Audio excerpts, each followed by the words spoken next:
tudo bem? Sejam bem-vindos a mais um episódio do FamaCast, né? É o podcast oficial da Faculdade Amadeus, a Fama. Aqui falamos sobre carreira, sobre mercado de trabalho e os caminhos que ajudam a você construir uma trajetória profissional sólida e inspiradora. A Fama tem o compromisso de formar profissionais preparados para o mundo real, com uma formação que une teoria, prática e propósito, com professores exatamente experientes, com estrutura moderna e forte conexão com o mercado. A Faculdade Amadeus é referência em educação superior de qualidade. E mais, e para quem busca oportunidades de estágio e emprego, o NEF, Núcleo de Estágio e Emprego da Fama, é o espaço que conecta nossos alunos ao mercado de trabalho. Fique até o final, portanto, do nosso FamaCast, desse episódio, porque teremos no final uma pergunta exclusiva e uma dica prática do NEF sobre o tema de hoje. Agora eu vou apresentar para vocês o nosso convidado de hoje. Nosso convidado é José Luiz da Costa. Ele é português, mas mora aqui no Brasil, é mestre em psicologia, área de especialização em psicologia das organizações social e do trabalho. É licenciado em psicologia, ambos pela Faculdade de Psicologia e de Ciência da Educação da Universidade do Porto, em Portugal. Docente da Fama, da Faculdade Amadeus. Psicólogo clínico, psicoterapia, avaliação psicológica e orientação profissional. Profissional também de orientação, reconhecimento e validação de competências, chamada RVCC. E pesquisador nas áreas de psicologia social do trabalho, neuropsicologia e orientação profissional. Mas que prazer a gente falar com um especialista em todas essas áreas da psicologia. A gente vai conversar com ele já já. Eu quero só dizer o seguinte, que depois do episódio, como eu falei agora há pouco, sempre nós apresentamos uma dica. A gente faz aqui uma pergunta ao professor, ele vai dar uma dica especial para você que vai lá no NEF, Núcleo de Estágio e Emprego da Fama. É o espaço que conecta você, aluno da Fama, com o mercado de trabalho. Fique atento, então, depois do episódio, você vai lá no NEF e assiste essa dica. Professor Zé Luiz, é uma honra recebê-lo aqui no FamaCast. Obrigado, é um prazer, boa tarde. É um prazer estar aqui, vamos conversar sobre psicologia, né? Bom, eu tenho aqui várias perguntas, né? E no desenrolar da nossa conversa, a gente vai tratando os temas. Professor, para começar, o que significa, na sua visão, ser psicólogo hoje? Porque aqui no Brasil todo mundo quer ser psicólogo, o pessoal com doença mental, todo mundo aí. Então, a psicologia está na moda. Mas o que é realmente, para começar, o que significa ser psicólogo? Nós vamos precisar de todo o discurso de hoje para tentar explicar, mas eu posso começar por alguma coisa. Primeiro importa saber o que é que faz o psicólogo e como é que ele chega lá, né? Mas vamos então às definições científicas para depois desconstruirmos. Vamos cá ver, a psicologia o que é? É uma ciência que estuda o comportamento e os processos mentais.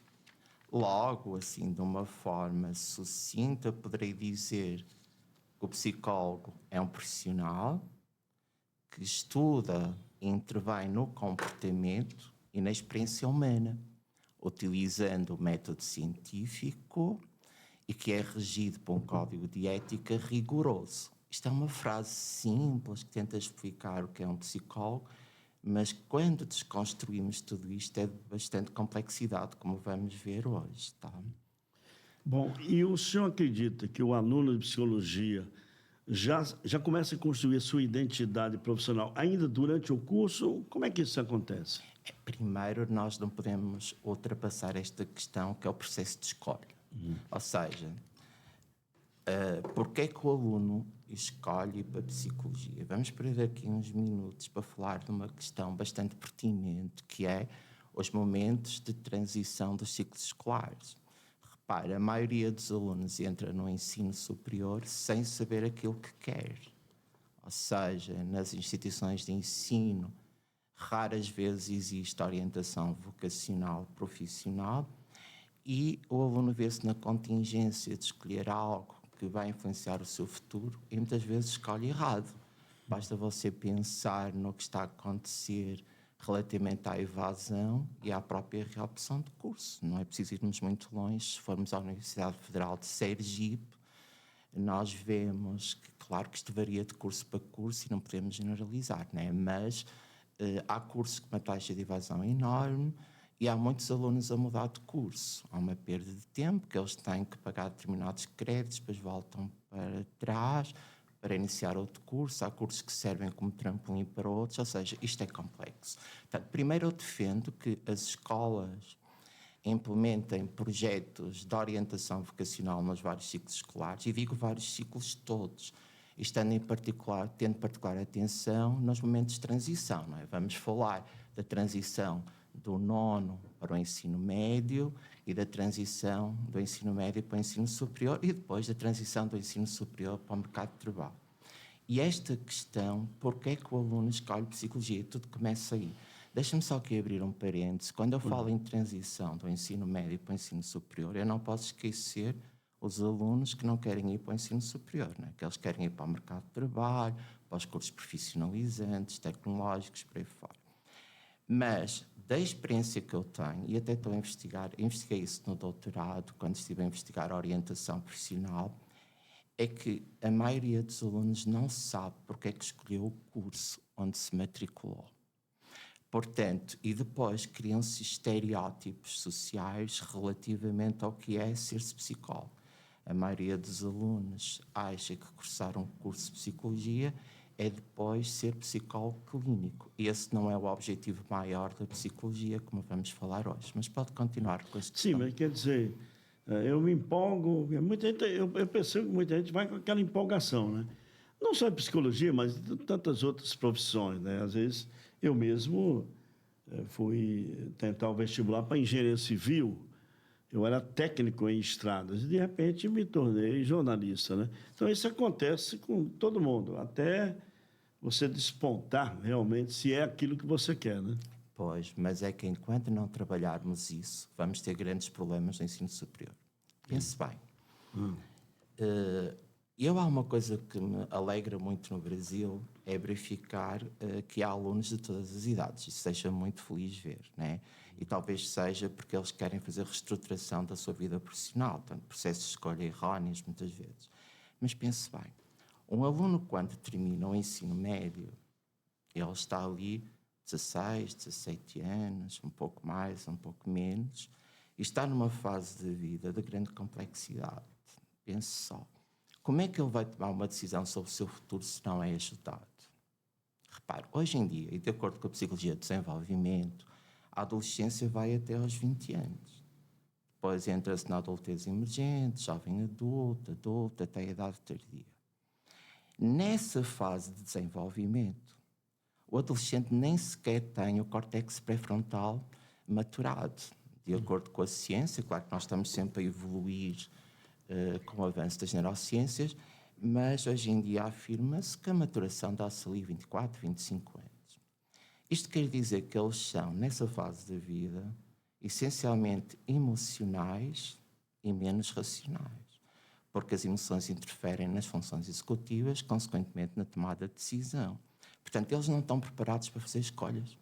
E tem que ser as escolas e as universidades a ajudar no processo. Então, quando você já não tem a certeza se é o curso que escolheu, e muitos escolhem porque ouviram falar, leram alguma coisa, mas não foram ajudados. Eu também sei que há escolas no ensino médio que já começam a introduzir o processo, principalmente o ensino médio integrado. Só que não basta introduzir, é preciso fazer e bem de forma científica. Então, se eles tomam decisões muitas vezes erradas, é óbvio que vão ter problemas no seu percurso. Entendeu? E esse percurso é pautado por um processo de mudança. Porque ser-se psicólogo, ao contrário do que muitos alunos pensam, não é pagar disciplinas, fazer uns trabalhos de grupo, estudar nas vésperas da prova, fazer um estágio e ser psicólogo. Não é assim. Nós vamos falar sobre isso. É muito mais que isso. Portanto, seria importante falarmos também um pouco de qual o comportamento que o aluno deve adotar no seu percurso universitário. E claro que aqui há algumas diferenças entre ensino público e particular. Desde logo que no ensino público só se entra com uma média de corte relativamente alta, estamos a falar em psicologia, mas isto não quer dizer que não hajam alunos de grande qualidade no ensino particular. É preciso que sejam aproveitados, certo? Professor, a formação acadêmica ela é fundamental, mas o desenvolvimento pessoal também é. Claro. Como o autoconhecimento influencia o futuro psicólogo em sua prática? Muito bem, mas antes disso vou ter que complementar com alguma coisa. O estudante de psicologia, e eu até não lhes chamo estudantes de psicologia, eu gosto de lhes chamar psicólogos em formação. Informação. Psicólogos em formação. Ele tem que entender, desde logo, como é que a psicologia do desenvolvimento explica o desenvolvimento humano. E nós sabemos que isso se deve a 3 fatores: genética, ambiente e maturação. Isto quer dizer que a forma como nós interagimos com o mundo vai influenciar aquilo que nós somos. Eu já vou à resposta à sua questão. Mas deixe-me também acrescentar o seguinte: nós sabemos na psicologia, e aqui trazendo um pouco da psicologia social, que nós não respondemos ao mundo como ele é na realidade. Nós respondemos ao mundo como nós o interpretamos. Isso tem a ver com processos cognitivos, e se quisermos usar a psicologia cognitiva. Então, repare, como é que nós vamos escolher um curso de psicologia, por exemplo, se não trabalhamos o autoconhecimento, conhecimento de si? Portanto, eu tenho que estar consciente das minhas reais potencialidades, das minhas competências, e tenho que estar consciente daquilo que eu sou. Isto trabalha-se na orientação vocacional, por exemplo. Outra coisa que eu costumo acrescentar aos alunos é que neste percurso de 5 anos tem que haver um processo de mudança também no sistema pessoal deles. Eles não podem ser os mesmos, e não estou a referir-me só à idade. Eles vão adquirindo novos conhecimentos, isso vai-lhes possibilitar interpretar o mundo de outro jeito. Entendeu isto? Ou seja, um psicólogo tem que olhar o outro de forma diferente, entendeu? Ou seja, nós não somos iguais. Claro que nós temos que ter em conta os nossos vários ciclos de vida. Por exemplo, a infância determinada é muito determinante na forma como nós somos. Mas é óbvio que todo esse conhecimento evolutivo no processo de desenvolvimento humano vai nos ajudar também a entender quem nós de facto somos. E claro que isso tem uma importância enorme na formação do psicólogo.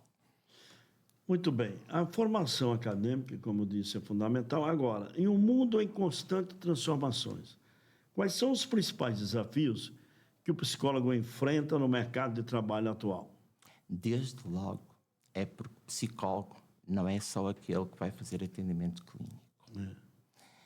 É preciso entender isso, né? Claro. Não é só, eu vou ser psicólogo, vou atender todo mundo. Não. Mas psicólogo não é isso, sabe? Repare. É bom. O maior objetivo da psicologia não é formar psicólogos clínicos. É trabalhar a promoção, a prevenção e a clínica também. Quando nós estamos a falar de clínica, nós estamos a falar de problemas já instalados, estamos a falar de remediação. Ou seja, se a psicologia fosse só dar resposta ao comportamento desadaptativo, portanto aos transtornos, então estamos muito mal. Entendeu? O que acontece aqui é ser-se psicólogo, é se preparar para atuar em vários campos profissionais. Entendeu? Por exemplo, veja o espaço escola. Como é possível existir escolas sem psicólogos que façam, por exemplo, avaliação psicoeducacional, orientação vocacional e outras coisas? Se nós pensarmos no contexto de escola, nós estamos a falar em várias dimensões, vários problemas que existem de todas as pessoas que lá trabalham e dos alunos. Portanto, digamos que é uma das respostas que podemos dar. Podemos dar nas organizações, nos hospitais, podemos dar na pesquisa, na família, na sociedade, na comunidade. Ou seja, o psicólogo é um profissional com campo vasto de atuação que tem que ter o domínio teórico e prático da ciência psicológica, que esse é um dos grandes problemas. É que nós temos que nos reger pela cientificidade quando usamos técnicas e instrumentos da psicologia. E, portanto, estar atento ao processo de mudança social, mas não é do que estar atento também a novas publicações, as novas descobertas nesse campo. O senhor acha, abrindo um parênteses aqui, fundamental que toda empresa, seja lá de qual setor, trabalhe na sociedade, deveria ter sempre um profissional da psicologia? Claro. Porque às vezes as pessoas dizem, não, eu vou botar um psicólogo só na escola, porque tem problema com os filhos, os pais, né? E ele acha que a empresa dele já tem pessoas capacitadas e ele não imagina, quer dizer, é o que eu estou pensando, né? Que a maioria, infelizmente, é assim. Não imagina que ali, naquela organização, está precisando de alguém também para ter essa visão humana, para estar perto, né? A minha primeira área de investigação foi Psicologia do Trabalho. E quando vim para o Brasil, fiquei um pouco triste quando vi que são poucas as universidades, mesmo públicas, que têm o foco nessa dimensão. Aqui associa-se muito o psicólogo do trabalho ao psicólogo organizacional, do RH, e não é isso. O psicólogo do trabalho é talvez dos profissionais mais empoderados dentro da psicologia e faz coisas fantásticas. Aqui o problema das lideranças, muitas vezes há líderes não preparados, que não sabem, obviamente, ou não analisam, não avaliam as necessidades da própria instituição. E depois criam-se estereótipos sobre o que é o psicólogo e não se entende qual o papel que ele deve desempenhar em particular naquele trabalho. Portanto, a resposta é sim. O psicólogo do trabalho faz muita falta, trabalha várias dimensões dentro da organização. É porque já há um conceito de que há muita mudança no que diz respeito a RH, né? Antigamente, nas empresas, a gente dizia, o RH era aquele cara para fiscalizar o funcionário, marcar quando ele vai entrar de férias e tal, tal. E o funcionário ficava com medo até do chefe do RH. Não tem mais isso, né? A empresa que ficar com essa noção está... Sim, o RH é uma valência do psicólogo de trabalho, mas o psicólogo de trabalho vai fazer promoção para a saúde, vai analisar a atividade do trabalhador, vai potenciar o seu trabalho. Basta pensar um pouco.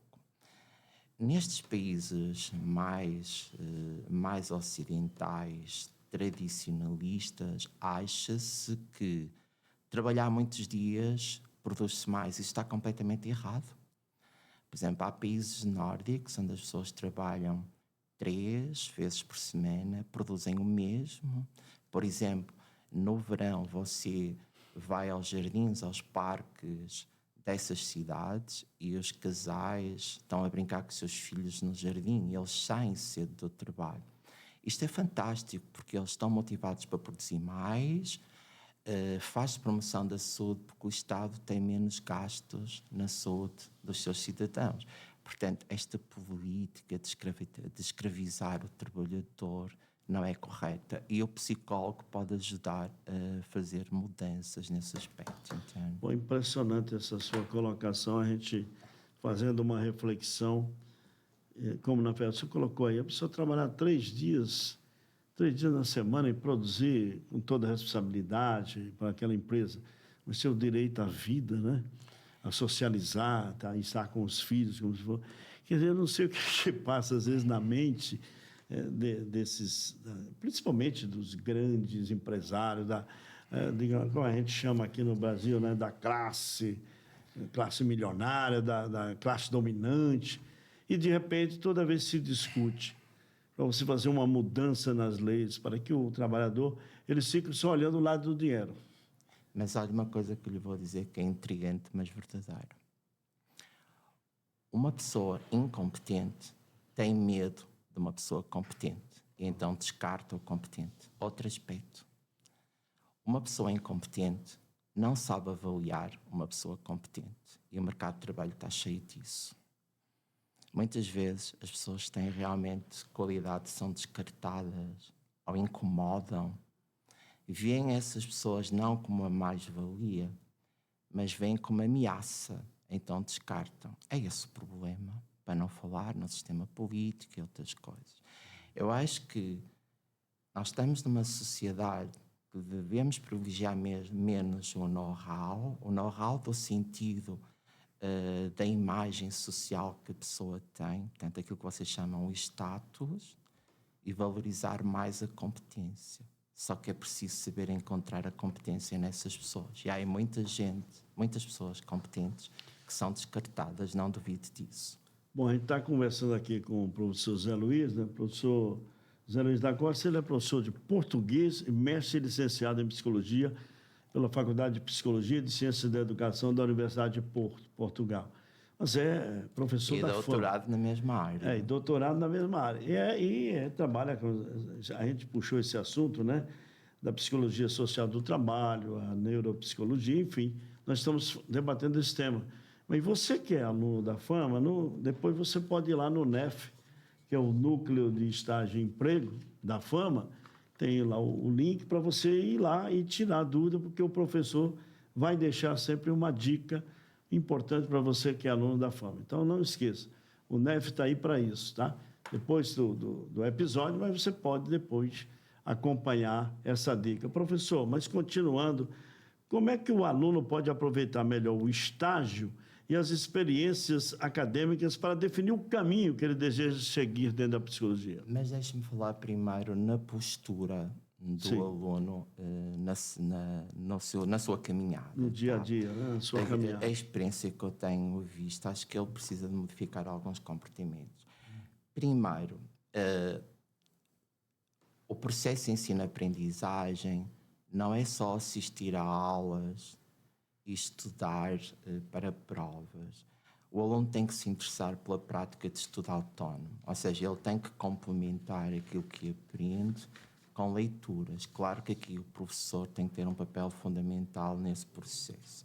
Hoje em dia é muito complexo dar aulas se não colocamos, por exemplo, em referências o que é que foi consultado e até para direcionarmos o aluno. Portanto, primeiro o que eu peço aos alunos é que ser-se psicólogo obriga a um investimento pessoal e a sacrifícios. Até porque acontece o seguinte: quando eles chegam mais à frente do curso, nós notamos que eles têm falta de bases. Eu vou dar um exemplo. Imagino que eles vão fazer uma avaliação clínica para aferir se um cliente tem, por exemplo, transtorno de aprendizagem. Veja só os conhecimentos necessários associados. Comumente, no Brasil, chamamos psicodiagnóstico a essa avaliação clínica. Então, para nós fazermos um processo investigativo para ver se o cliente tem ou não transtorno, e aqui, deixe-me abrir um parênteses, usa-se abusivamente o termo transtorno psicológico. Atenção, de acordo com a ética, nós só podemos dizer que alguém tem um transtorno quando existe um laudo, seja ele psicológico ou psiquiátrico. Portanto, rotula-se as pessoas com transtorno e nem sequer se sabe se ela tem transtorno ou não. Daí a avaliação psicológica clínica. E quando falamos em avaliação psicológica, estamos a falar em vários tipos de avaliação. Mas vamos ficar na clínica, na avaliação psicológica clínica, que é diferente de psicoterapia. Atenção. Olhe só o que o aluno tem que saber. Ele tem que entender a psicologia do desenvolvimento, psicologia da personalidade. Ele tem que entender psicologia da aprendizagem, psicopatologia, psicodiagnóstico, testes psicológicos, tem que saber fazer uma entrevista clínica, usar a observação comportamental, tem que saber integrar dados, criar hipóteses diagnósticas, redigir documentos de acordo com a Resolução 6 de 2019, dar a devolutiva em encaminhamento. É quase o curso inteiro lá dentro, está a ver? Como é que, se eles não se preocupam em aprender adequadamente essas disciplinas tão necessárias, eles vão ter um problema, entendeu? E depois aí sim, consoante nós vamos aprendendo, vamos tendo um maior repertório de conhecimentos. Vamos ver como é que a ciência explica aquilo, as interações que temos na nossa relação com o mundo. Imagina, nós temos um estímulo, nós temos os nossos órgãos sensoriais que vão captar os estímulos e direcionam essa informação lá para cima para o neocórtex. E ali vai ser interpretada, um processo que chamamos percepção. Mas a percepção, que é um processo psicológico, depende do nosso rol de experiências. Quer dizer, quanto mais você aprende, mais preparado está para reagir a um acontecimento. Portanto, o que é esperado nos alunos, quanto mais eles aprendem, melhor preparados estão para dar resposta às necessidades dos seus clientes, entendeu? Portanto, se o objetivo maior do aluno não for aprender e modificar a forma como ele interpreta o mundo, as coisas vão se complicar.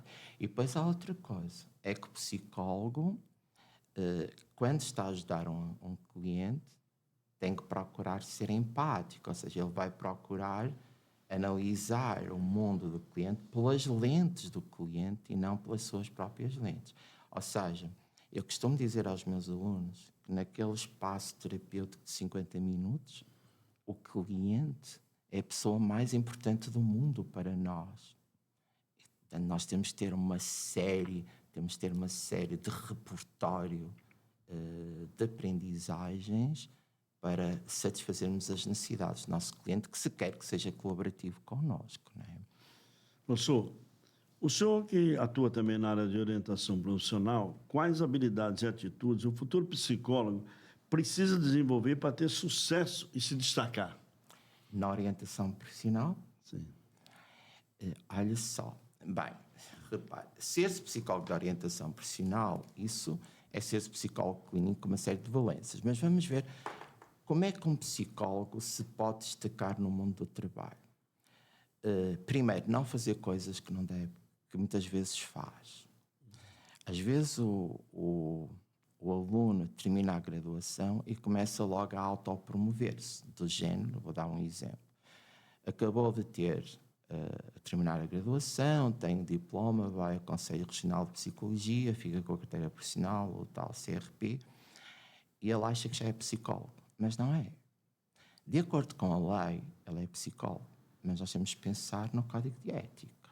E o Código de Ética é claro. O psicólogo não pode exercer a profissão se não dominar as técnicas, as ferramentas da ciência psicológica. E quando eu vejo alunos, às vezes a sair das faculdades e a autopromoção do género psicólogo da terapia do esquema, por exemplo. A terapia do esquema é uma das áreas, uma das terapias mais complexas e difíceis e que exige muito do psicólogo. Ou seja, quando alguém se promove dessa maneira, uma pessoa que entenda de psicologia vai descartar aquele psicólogo. Eu costumo dizer aos alunos que quando eles terminam uma graduação, eles apenas chegam à base da montanha. A partir daí eles têm que escalar a montanha. É preciso fazer formações adequadas, é preciso ter uma direção para o que querem fazer, porque nós não podemos ter conhecimento de tudo. Portanto, o que é preciso é que o aluno tome consciência daquilo que é, daquilo que quer ser e qual o trilho que quer seguir dentro da psicologia e preparar-se para isso. E que é um processo de construção, não é? Vamos para a sua experiência internacional e acadêmica. O que o Brasil e Portugal têm em comum? E o que podemos aprender com as práticas europeias em psicologia? A gente estava conversando agora há pouco, o professor lá de Portugal, mas está aqui no Brasil já há muito tempo, e a gente falando de muitas coisas boas que tem lá, mas ele também sabe que tem coisas boas aqui. Depende desse aperfeiçoamento, como o senhor está falando, né? Você tem que buscar o conhecimento e estar sempre... Bem, eu vou tentar ser simples e não ferir suscetibilidades, tá? Primeiro, deixe-me dizer que os brasileiros e os portugueses são mais próximos do que se pensa. Por exemplo, o Nordeste faz-me lembrar regiões de Portugal, como, por exemplo, Trás-os-Montes e coisas assim. Eu acho que os portugueses e os brasileiros deviam se conhecer melhor. O que mais me entristece, antes de responder à sua questão, é que os brasileiros conhecem muito pouco a cultura portuguesa. Os brasileiros centram-se muito na cultura norte-americana quando se deviam preocupar com os países da expressão da língua portuguesa. Portugal, Angola, Moçambique, São Tomé e Príncipe, Guiné-Bissau, culturas fantásticas que também fazem parte do próprio Brasil. Como o Brasil nos conhece tão pouco, é muito complexo. Mas é importante dizer que as universidades portuguesas têm cada vez mais estudantes brasileiros. Eu, inclusive, estou a co-orientar e a orientar uma aluna brasileira que tirou a licenciatura em Portugal e o mestrado em Portugal. Estou agora a co-orientar o seu mestrado e estou a coordenar o seu estágio clínico aqui no Brasil. Fez-se um convênio com a Universidade Católica Portuguesa. E a aluna confessou-me que no início ela teve muitas dificuldades, como alguns brasileiros, mas que depois de entender o método português, ela tornou-se boa aluna. Isto quer dizer que não é o aluno que é fraco, é preciso ver a metodologia. Mas sim, vou responder à sua questão. Há diferenças estruturais e há também diferenças na forma como o aluno chega ao ensino superior. Digamos que o estudante português chega melhor preparado, digamos assim. Mas aquilo que mais me incomoda no Brasil é a facilidade com que se exerce psicologia. Por exemplo, o aluno tem a graduação, vai exercer psicologia, ele inscreve-se no Conselho Regional de Psicologia em Portugal, o equivalente que é a Ordem dos Psicólogos. Claro que isto varia muito do percurso, mas é preciso um estágio de 1 ano profissionalizante na área também. Ou seja, tem que haver um certo cuidado na forma como se exerce psicologia. Isto é muito mau para todos nós que amamos a psicologia, porque um mau profissional afeta de que maneira a credibilidade dos outros psicólogos. Mas eu não gosto muito de usar da crítica. Eu acho que nós temos de nos concentrar o que é feito no Brasil e o que pode melhorar. E há muita coisa que é bem feita, tá? Agora, mas nós também, eu acho que o Brasil, para mim, é uma autêntica escola de simplicidade. Eu vim para o Brasil por determinados motivos, mas o Brasil ajudou-me a ser menos crítico, depreciativo, ajudou-me que com poucas coisas podemos fazer muito. Eu duvido que muitos professores universitários portugueses dessem aulas nas condições em que nós, por exemplo, damos na Universidade Federal de Sergipe, que eu conheço, assim como a Universidade Federal de Alagoas, que também conheço bem, entendeu? E, portanto, não havendo condições, não havendo investimento, e até há um certo desinvestimento na pesquisa científica, é muito complicado. E universidades com pouca pesquisa científica, isso vai, obviamente, complicar. Embora eu reconheça que, por exemplo, na Universidade Federal de Sergipe, nós não estamos, assim, insatisfeitos, não, porque a universidade, nesse campo, até vai satisfazendo, consegue fazer produções muito interessantes, pelo menos na área da psicologia e não só. E gostava de deixar aqui uma palavra para as faculdades particulares que estão a desinvestir muito. No caso aqui da Fama, vamos falar um pouquinho da Fama, para encerrar, porque sim, aí o senhor junta tudo. Que conselho o senhor deixaria para os estudantes da Fama que sonham em ser psicólogos éticos, humanos e preparados para os desafios da profissão? Acima de tudo, a eles corresponderem à definição do ser psicólogo. Portanto, eles têm que não só ler o Código de Ética, eles têm que saber interpretar o Código de Ética. E, acima de tudo, ter uma postura condizente com o ato de ser profissional da psicologia.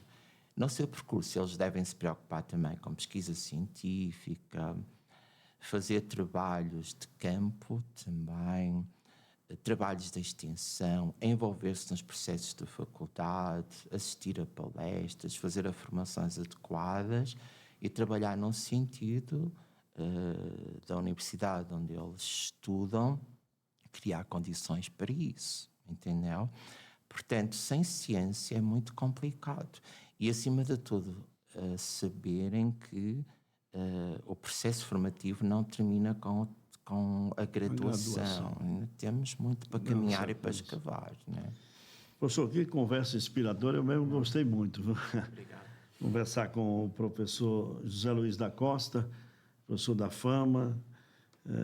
Eu queria agradecer imensamente a sua presença aqui no nosso FamaCast e dizer aos alunos que lá no NEF, no Núcleo de Estágio e Emprego da Fama, vamos ter uma dica do professor Zé Luiz e você vai poder seguir lá, tá?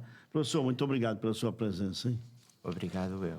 E até uma próxima oportunidade. Agradecer também aqui a Rádio Cultura, que é a nossa parceira, em nome do nosso diretor aqui da Rádio Cultura, o padre Marcelo Conceição, ao Levi, a sua equipe toda aqui que faz esse trabalho conosco. Agradecer, portanto, a todos vocês e dizer que nós estamos nos episódios lá no Spotify, no FamaCast Aju, FamaCast Aju. E também seguir a Faculdade Amadeus no Instagram, @Faculdade Amadeus. É claro, não esqueça no Instagram do NEF, você encontra a pergunta exclusiva da semana, feita especialmente para provocar reflexão e ajudar na sua trajetória profissional. É o que o professor vai deixar para você lá no NEF. E voltamos na próxima semana. Você que acompanha aqui os nossos episódios, vamos estar sempre trazendo temas e pessoas bem preparadas e qualificadas para debater aqui com você. Professor, mais uma vez, muito obrigado. E até lá. Boa tarde, obrigado, eu.